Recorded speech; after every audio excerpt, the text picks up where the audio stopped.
Dinar is in the Quran. Dirham is in the Quran. And a dinar in the Quran is not made of paper. It's made of gold. And a dirham is made of silver. Allah made it halal. It is also sunnah. All prophets of Allah use dinar and dirham. And tomorrow, Israel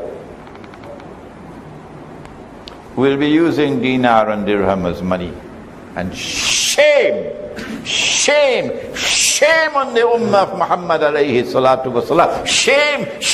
Shame on the scholars of Islam when Israel starts using dinar and dirham tomorrow. Shame on the muftis. Shame on you.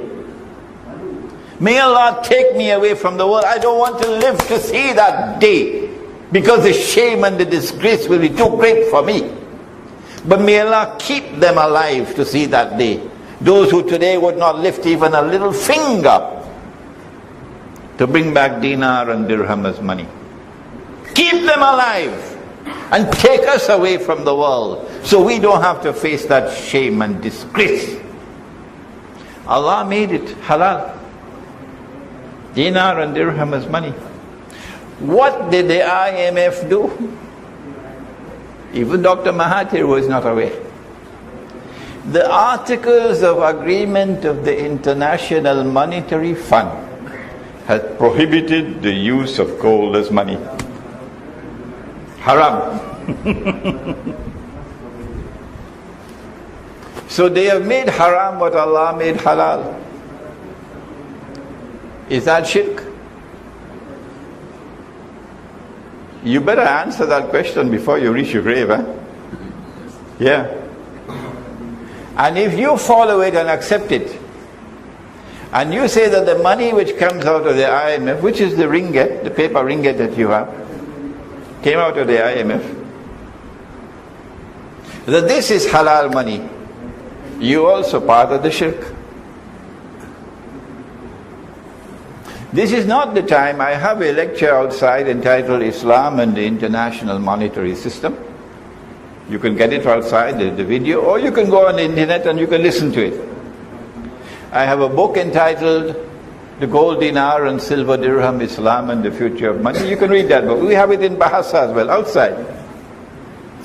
And I have a lecture which I just delivered at the conference on riba a week and a half ago on Islam, the petrodollar and beyond, which explains the subject in greater detail. That lecture is also on my website, so we don't have the time to explain. If you want to enforce the Sharia, you'll have to withdraw from the IMF. Huh? You'll have to withdraw from the IMF. Why? Because the IMF Articles of Agreement prohibit the use of gold as money. And therefore they have made haram what Allah made halal. But that's not all. There's more to it than that. In the Quran, Allah has prohibited ripping off people. 3 times in the Quran He has said, وَلَا تَبْخَسُوا النَّاسَ أَشْيَاءَهُمْ. Don't rip off people. How do you rip them off?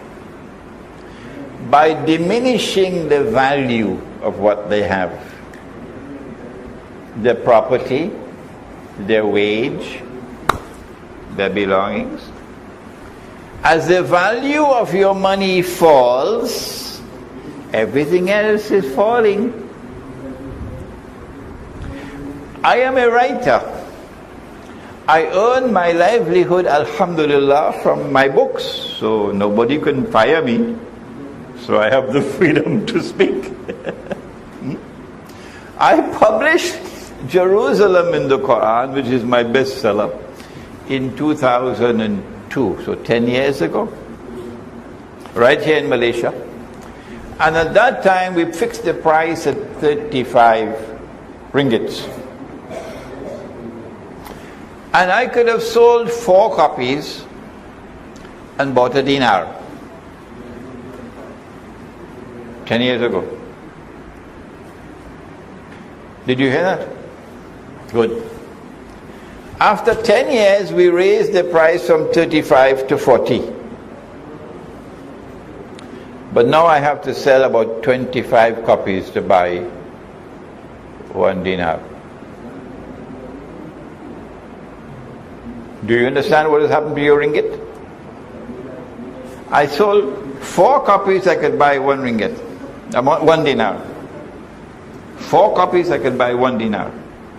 10 years later, increase the price to 40, I have to sell about 20-25 copies to buy 1 dinar.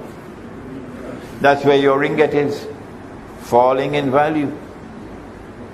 And your case is not as bad as Indonesia. It's not as bad as Pakistan. It's not as bad as Bangladesh. It's not as bad as Egypt. As the value of the paper money falls, the people become poorer and poorer.